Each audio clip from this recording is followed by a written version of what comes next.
యేసుప్రభువు చెప్తున్న మాటలు ఏంటంటే, నీవు జీవిస్తున్నవనే మాటే కానీ మృతుడివే అంటున్నాడు ఒకడిని చూసి. అంటే ఇక్కడ ఏంటంటే, చాలామంది జీవిస్తారు కానీ మృతులే, అంటే వాళ్ళు జీవం ఉండదు.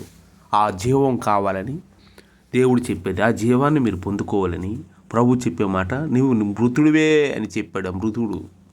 మరి కొంతమందిని ప్రభువు ఏమన్నాడంటే, సున్నం కొట్టి సమాధుల వెళ్ళే మీరు ఉన్నారు అని చెప్పాడు. ఎందుకంటే సున్నం కొడతారు సమాధికి, తెల్లగా ఉంటుంది, కానీ లోన మాత్రం కుళ్ళే. చాలామంది నేను పెద్ద పాస్టర్నని, లేదంటే నేను పెద్ద సువార్తకుడినని చాలామంది నెట్టేస్తారు భక్తుడిలాగా. కానీ వాళ్ళ పర్సనల్గా ఒక ప్రార్థన ఉండదు, ఒక నీతి ఉండదు, ఒక పద్ధతి ఉండదు. కాబట్టి ఆ మాట కొన్ని దగ్గరలా ప్రభు చెప్పిన మాట. కాబట్టి కొన్నిసార్లు మనం మంచిగా దేవుని ప్రార్థనలో అన్నిట్లు ఉంటే అలాగని, ఎందుకంటే మనం పరిశుద్ధంగా ఉండాలి. ఈ మృతుల్లాగా మనిషి అన్నవాడు మృతుడిలాగా ఉండకూడదు. చనిపోయిన మనిషిను బ్రతుకున్నవాడు ఒక్కలాగా ఉంటే ఏ ఉపయోగము లేదు. ఎందుకంటే జీవం గల దేవుణ్ణి మనం నమ్మాం, జీవంతోనే మనం ఉండాలి. అంతేగాని మృతుల వలె చనిపోయిన వాళ్ళకి బతుకున్న వాళ్ళము అయితే ఎంటీ బాటిల్ లాగా ఉండకూడదని ప్రభు చెప్పాడు.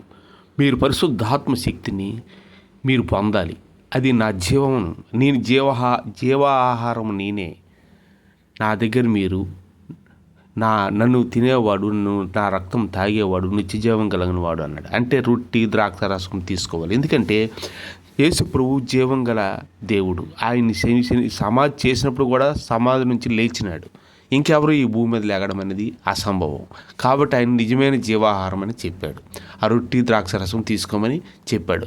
అయితే పరిశుద్ధంగా మనిషి జీవించాలని ప్రభు చెప్పిన మాట. పరిశుద్ధత లేకుండా ఎవడను దేవుడిని ఎన్నడను చూడనేరడు అన్నాడు.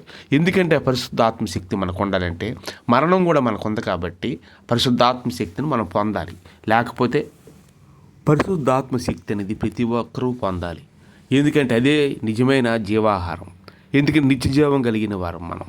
ఎందుకంటే నిత్యజీవం మనం పొందినప్పుడే మన దేవుడు ఎక్కడున్నాడు, ఎక్కడున్నాడా, అక్కడున్నాడా అనేది కాదు, మన హృదయంలోనే దేవుడు. హృదయ శుద్ధి వారు ధన్యులు, వారు దేవుడిని చూస్తురు అని ప్రభు చెప్పాడు. పరిశుద్ధాత్మని శక్తి అనేది మనం పొందినప్పుడు ఒకవేళ మనం చనిపోయినా దేవుడు పరిశుద్ధుడు కనుక ఆయనలోకి మన ఆత్మ వెళ్ళిపోతుంది. అయితే పరిశుద్ధాత్మ ఎలా పొందాలి అనుకుంటారు. తెలియని వాళ్ళకి ఎన్నో విధాలుగా మనం చెప్తుంటాం, పక్కన పెట్టండి. మీరు నిజమైన క్రైస్తవులు అయినప్పుడు ఎక్కువగా పరిశుద్ధాత్మ మనం పొందాలంటే ఆరాధన చేసేటప్పుడు ఎక్కువ స్తుతులు చెప్పడం, యేసు చెప్పడం, యేసు రక్తం కూడా చెప్పాలి గంటల తరబడి. చెప్పేటప్పుడు రోజుకు ఒక అరగంటైనా చెప్తే మీకు పరిశుద్ధాత్మ శక్తి మీలోకి వస్తుంది. అదే జీవం, అదే జీవాహారం.